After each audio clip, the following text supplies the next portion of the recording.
Good morning. आज हम पढ़ेंगे कक्षा 7वीं का बहुत ही खूबसूरत पाठ जिसका नाम है परिश्रम ही पूजा है। आज हम इसका दूसरा भाग पढ़ेंगे। पहला पाठ हो चुका है हमारा।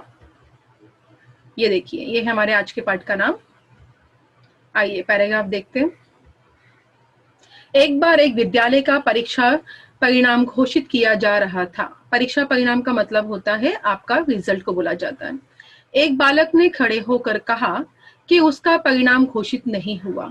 प्रधानाचार्य ने कहा, जिनके नाम नहीं बोले गए वे उत्तीर्ण नहीं है। उत्तीर्ण का मतलब होता है पास।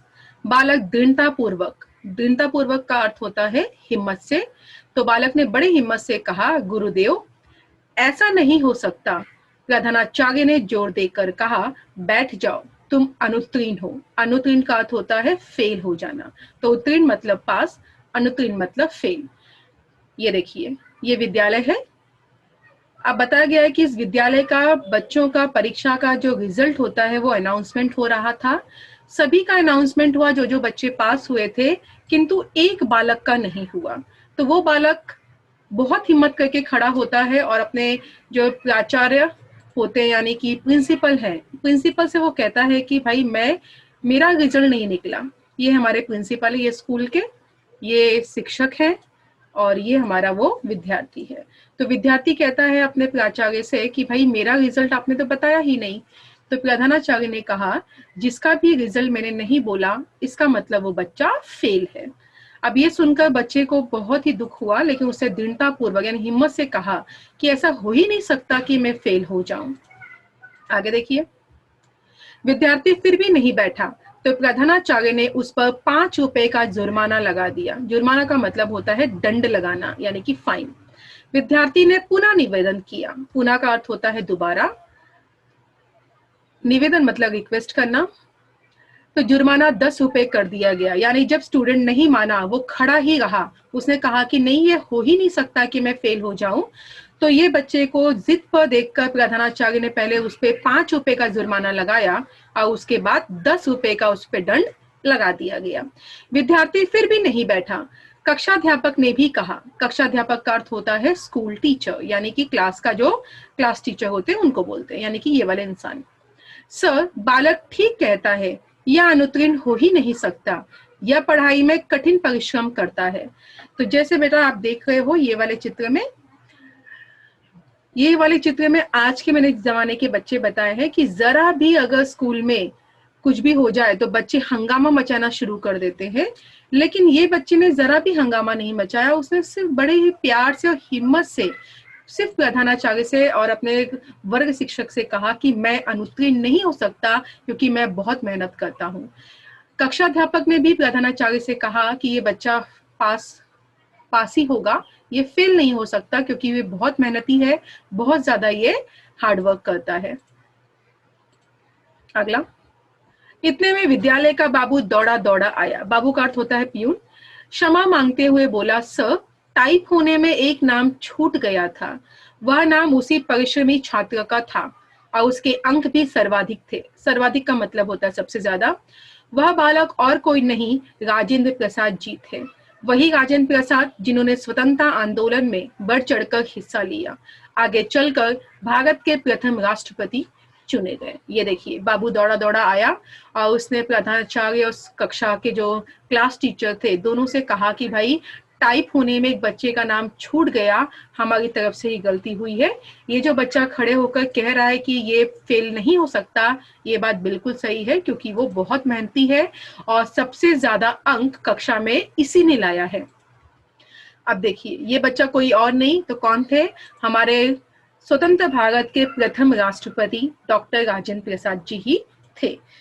इन्होंने अपना इतना मेहनत किया था कि इन्हें पूरा विश्वास था कि ये फेल नहीं हो सकते हैं।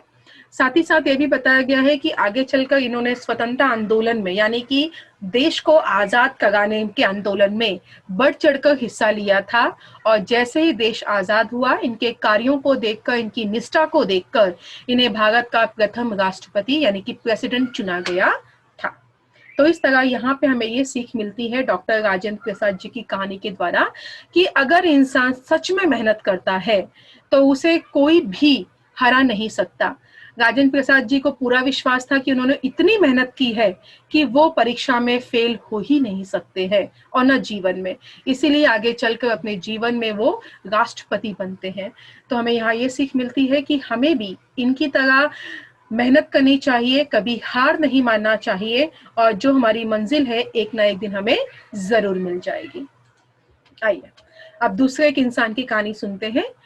व्याकरण के आचार्य कैयट, आचार्य का मतलब होता है गुरु, कैयट इनका नाम है, यानी आज हम एक गुरु हैं कैयट जी, इनके बारे में पढ़ने जा रहे हैं। दिन भर आजीविका के लिए, आजीविका का अर्थ होता है रोजी रोटी के लिए परिश्रम करते और रात्रि को जागकर व्याकरण लिखा करते।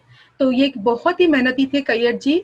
दिन में वो अपने परिवार का पेट पालने के लिए मेहनत किया करते थे और रात में जागकर व्याकरण यानी कि ग्रामर की बुक वो रचा करते थे, लिखते थे। यानी उन्हें शौक था ग्रामर की बुक बनाने का। समय ना मिलने की वजह से वो दिन में नहीं कर पाते थे, तो रात को जागकर वो ये काम करते थे। इससे उनका स्वास्थ्य गिरने लगा। स्वास्थ्य का अर्थ होता है तबीयत। उनकी पत्नी ने आग्रह किया, आग्रह का अर्थ होता है विनती करना या निवेदन करना, आप समाज के लिए महत्वपूर्ण कार्य कर रहे हैं, घर का खर्च चलाने की चिंता आप मुझ पर छोड़ दीजिए। परिश्रमी व्याकरणाचार्य अपनी पत्नी से बोले, तुम घर कैसे चलाओगी?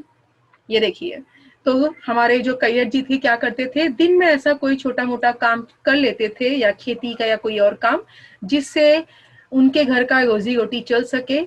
और जैसे ही ये काम वो करते थे और रात को क्या करते थे, व्याकरण की बुक लिखा करते थे। अब दिन रात मेहनत करने की वजह से उनकी तबीयत खराब होने लगी, क्योंकि वो सो नहीं पाते थे। अब उनकी तबीयत को खराब देखते हुए उनकी पत्नी ने उनसे विनती की कि आप घर की चिंता करना छोड़ दीजिए। ये है हमारे कैयट जी, आचार्य कैयट, और ये है उनकी पत्नी। तो उनकी श्रीमती जी कहती हैं कि आप घर की चिंता छोड़ दीजिए, आपकी जो इच्छा है बुक लिखने की, आप वो इच्छा पूरी कीजिए, घर की जिम्मेदारी आप मुझ पर छोड़ दीजिए। अगला, वह भी घोर परिश्रमी थी। घोर का मतलब होता है बहुत ज्यादा। आश्रम की सीमा पर खड़े कुश, कुश का अर्थ होता है एक प्रकार की घास है ये, यानी कि ग्रास, कि मैं रस्सियां बनाऊंगी, आप एक दिन जाकर साप्ताहिक बाजार में बेच आइएगा। साप्ताहिक मतलब हफ्ते में एक बार। घर का खर्च इसी से चल जाएगा। तो पत्नी ने क्या आइडिया दिया, तो ये है बेटा आश्रम, जहाँ पे पहले वो रहा करते थे। पहले ऐसे काफी सारे आश्रम पाए जाते थे। तो पत्नी ने क्या कहा कि आश्रम की सीमा पर, यानी कि आश्रम के जो साइड में बॉर्डर में ये जो घास है कुश की, मैं इसी की क्या बनाऊंगी, तो इस प्रकार में रस्सियां बनाया करूंगी, और आप क्या कीजिएगा, हफ्ते में एक बार समय निकालकर इन रस्सियों को जाकर बाजार में बेच आइए। जो भी पैसा मिलेगा एक हफ्ते का हमारा घर का खर्च इससे चल जाएगा। आप व्याकरण की रचना कीजिए के लिए और अधिक समय निकाल पाएंगे। तो इस तरह पत्नी ने सुझाव दिया कि मैं घर का खर्च चलाती हूँ इन रस्सियों के द्वारा, और आप अपनी जो बुक है उसे कंप्लीट कीजिए। आचार्य कैयट ने पत्नी की बात स्वीकार कर ली। ये बात सुनकर आचार्य जी को काफी अच्छा लगता है और उन्होंने पत्नी की बात स्वीकार कर ली, यानी कि मान ली। अगला, व्याकरण कैयट बोले, वाह, तुमने तो बता दिया कि परिश्रम ही पूजा है, श्रम से ही जीवन में सब साध्य होता है। साध्य का मतलब होता है प्राप्त होना, यानी कि मिलना, यानी जैसे हम मेहनत करेंगे वैसा ही फल हमें मिलेगा।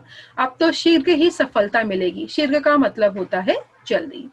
आगे चलकर उन्होंने अद्भुत व्याकरण की रचना की। अद्भुत का मतलब होता है बहुत अनोखे व्याकरण की बुक की रचना की। यह पुस्तक आगे चलकर विद्यार्थियों के लिए पथ प्रदर्शक का काम करने लगी। पथ प्रदर्शक का अर्थ होता है रास्ता दिखाना। ये देखिए, अब वो पूरी तरह अपना समय व्याकरण की बुक में लगाने लगे। पत्नी घर की आजीविका पर ध्यान देने लगी, और आगे चलकर हमारे कैयट जी ने, यानी कि आचार्य कैयट जी ने अद्भुत यानी कि बहुत ही अनोखे ग्रामर की बुक की रचना की। और यही वो बुक्स हैं जो आज हम लोग पढ़ते हैं और हम आपको पढ़ाते भी हैं। तो इस तरह से जो ग्रामर की बुक की रचना हुई है वो कैयट जी के ही योगदान से हुआ है। तो इस तरह से कैयट जी के जीवन से हमें ये सबक मिलता है कि जब घर का काम पति पत्नी दोनों आपस में मिल बांट लेते हैं तो जो बोझ होता है वो हल्का हो जाता है। उसी तरह हमें भी चाहिए कि हम भी अपने घर के कार्यों में अपने माँ बाप का हाथ बटाएं। क्योंकि अकेले अगर माँ काम करेगी तो पूरा काम नहीं कर पाएगी। अगर बच्चा बड़ा हो गया, अकेले पिताजी कमा रहे हैं तो घर का खर्चा नहीं चल पाएगा। तो जब तक बच्चा छोटा है घर में माँ का हाथ, और जैसे बड़ा हो जाए उसे अपने पिता का हाथ बटाना चाहिए, ताकि माता पिता दोनों का बोझ जो परिवार के लिए है वो थोड़ा सा कम हो जाए, जैसे कि उनकी पत्नी ने उनके साथ किया था। तो इस तरह से ये पूरे ही पाठ में आज हमने ये सीखा कि इंसान को परिश्रम करने से कभी भागना नहीं चाहिए। जितना हम मेहनत करेंगे उतना ही हमें मीठा फल मिलेगा, यानी कि जो हम चाहते हैं वो हमारी मंजिल हमको जरूर मिलेगी। लेकिन सिर्फ बैठ के अगर ख्वाब देखेंगे, कि सपना देखेंगे कि हमें हमारी मंजिल मिल जाए बिना मेहनत किए, तो हमें हमारी मंजिल कभी नहीं मिलेगी। आइए इसके प्रश्नोत्तर देखते हैं। ग्रह कार्य। पहला, कर्म योगियों ने इसे पूजा माना, तो उत्तर है कर्म। दूसरा, पहली बार इतना जुर्माना लगा, 5 रुपए। तीसरा, रस्सी इससे बनाई गई, उत्तर है कुश। चौथा, हमारा सबसे बड़ा शत्रु ये है, आंसर है आलस्य। अंतिम, ये हाथ से कपड़े बुनते थे, उत्तर है संत कबीर। तो इस तरह से ये 5 आकृति वाले प्रश्न उत्तर हैं। अगला, समानार्थी शब्द। आपको पता ही है समानार्थी शब्द का उत्तर पैराग्राफ के अंदर ही रहता है। मैंने यहाँ लिखा है पहला मेहनत, तो पैराग्राफ में मेहनत को बोला गया है परिश्रम। दूसरा रास्ता, रास्ता को पैराग्राफ में पथ बोला गया है। सेकंड, विलोम शब्द असफलता, विलोम शब्द का भी उत्तर पैराग्राफ में ही रहता है, तो असफलता का उत्तर परिच्छेद में दिया गया है सफलता। दूसरा, पीछे, पीछे का उत्तर दिया गया है परिच्छेद में आगे। तो इस तरह हमने ये समानार्थी और विलोम शब्द देखे। अगला, स्वामद। हमें मेहनत करने से भागना नहीं चाहिए, इस पर अपने विचार लिखिए। अब आपको 8 से 10 पंक्तियों में इस प्रश्न का उत्तर लिखना है कि क्यों इंसान को मेहनत करने से भागना नहीं चाहिए, यानी कि मेहनत करने के क्या क्या अच्छे परिणाम होते हैं और क्यों हमें भागना नहीं चाहिए, इस पर आपको अपने विचार लिखने हैं। आशा करती हूँ आपको ये पाठ पसंद आया होगा। धन्यवाद।